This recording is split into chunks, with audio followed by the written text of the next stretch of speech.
যে 4 জন ওর সাথে খেয়েছে তারা কোথায়, তারা কেন মিডিয়ার সামনে আসছে না?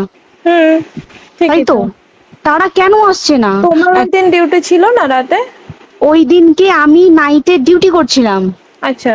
আমি নাইটে ডিউটি করে এসেছি, আমার লাস্ট নাইট ছিল।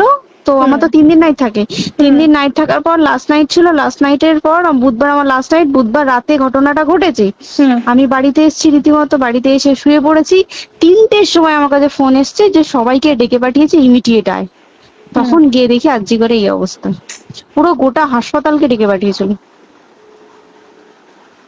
গিয়ে দেখি পুলিশ ছয়লা, মানে আর ওকে যেভাবে, আমি তো বডিটা দেখেছি রে, মানে আমাদের এখনো পর্যন্ত চোখ থেকে নামছে না। রীতিমতো মনে হচ্ছে মেয়েটা যেন আমাদের পাশে পাশে ঘুরছে, একদম এরকম, মানে মানে অদৃশ্যমান। মানে আমরা এরকম ভাবতে পারছি না যে এরকম ভূত থাকে বা একটা স্পিরিট থাকে বা কিছু। এখন আমরা বুঝতে পারছি না ওর আত্মাটা এখনো ঘুরছে আমাদের আশেপাশে। দেখ ওর আমার তলাটায় না, কিন্তু ওর থেকে ও থাকে 4 তলায়, 4 তলায় ঘটনাটা ঘটেছে, ঠিক 2টো ফ্লোর নিচেই আমি থাকি, আমার রুমটা। ঠিক আছে, কিন্তু তাও আতঙ্কে আমরা মানে একদম স্তব্ধ হয়ে গেছে আরজি ঘরটা। কিন্তু ব্যাপারটা হচ্ছে, তাহলে ডক্টর রুম থেকে ওকে সেমিনার রুমে নিয়ে যাওয়া হয়েছে? হ্যাঁ, অবশ্যই নিয়ে যাওয়া হয়েছে। এবার দেখ, নিয়ে যাওয়া হয়েছে, ওকে যেভাবে মারা হয়েছে এটা একার পক্ষে অসম্ভব, দিস ইজ এ ইম্পসিবল। পুরোপুরি গ্যাং রেপ ছাড়া কোনো কিছু নয়। আর শুধুমাত্র রেপ নয়, রেপ হলো, করলো, ছেড়ে দিল, ঠিক আছে, ওকে রীতিমতো মার্ডার করেছে।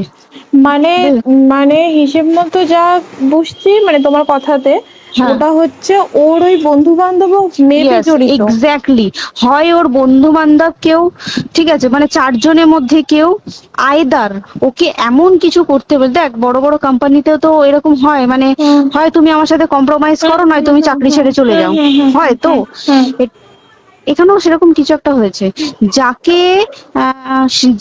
যে ক্রাইম করেছে সেও কিন্তু নর্মাল ডক্টর নয়, কিন্তু সেও একটা ভালো পোস্টে র্যাঙ্ক করছে, বুঝতে পেরেছিস? তবেই কিন্তু পুরো ব্যাপারটাকে হসপিটাল চেপে যেতে চাইছে, পুরো ব্যাপারটা। তাহলে এই সিভিক যে, ও কোথা থেকে আসছে? এবার তোকে আমি বলি ওটা কোথা থেকে আসছে। আমাদের প্রিন্সিপাল চেঞ্জ হয়ে গেছে, ডেপুটি সুপার চেঞ্জ হয়ে গেছে, তারপরে আমাদের ওই অ্যাসিস্ট্যান্ট সুপার চেঞ্জ, সব চেঞ্জ হয়ে গেছে। তারপরে যে ওয়ার্ডের ডাক্তাররা ছিল, সিস্টাররা ছিল, ওয়ার্ড বয়রা ছিল, মাসিরা ছিল, সবাইকে ডেকে এখন সাসপেন্ড করা হয়েছে। তারা কোথাও যেতে পারবে না, রোজ গিয়ে কোর্টে গিয়ে দেখা করছে, আজকেও কোর্টে গেছিল সবাই। তারপরে তারপরে তোমার তোর এগুলো হলো, তারপরে তোর কি বলে, আরে বল না, ওই সিবিআই এটা হয়েছে কি, মানে ও সেই সঞ্জয় রায় যে ধরা পড়েছে, অ্যাকচুয়াল কিন্তু ও নেই, ঠিক আছে, ওর এতটা ক্ষমতাই হয় না। ও অত রাত্রে কি করতে যাবে? ও অত রাত্রে ওখানে কি করতে যাবে? ওর না পেশেন্ট, ও নাকি বলছে দালাল পেশেন্ট নিয়ে গেছে, তো পেশেন্ট নিয়ে যখন গেছে দিদিটার রুমে যখন যাবে, নিশ্চয়ই দিদিটার রুমে কোনো কাগজপত্র দেখাতে যাবে, সেই অবস্থায় গিয়ে দেখে যে এরকম এরকম ঘটনা, তা ঝাঁপিয়ে পড়েছে ওর উপরে। এরকম কিছু কি, তাও কিছু নয়, শুধু গেছে, দেখছে ড্রিঙ্ক অবস্থায়, ওকে ক্যামেরায় দেখা গেছে ড্রিঙ্ক অবস্থায় গেছে আর এসছে, এইটুকুই দেখা গেছে। তারপরে হচ্ছে কি, তোর অনেক রকম, এখানে অনেক রকম ব্যাপার আছে। যে দিনকে ঘটনাটা ঘটে তার ঠিক 2 দিন পরে ওই সেমিনার বাথরুমের অজুহাত দিয়ে ডক্টর যে রুমের দেওয়ালটা আছে ওই দেওয়ালটা ভেঙে দিয়েছে। কেন? প্রথমে ওকে বললো সুসাইড করেছে, আমাদের যখন ফার্স্ট খবর আছে তখন সুসাইড করেছে। তারপরে যখন হসপিটালে যাই তখন গিয়ে শুনছি নাকি না, সুসাইড করেনি, এটা রেপ করেছে, রেপ করে মার্ডার করা হয়েছে।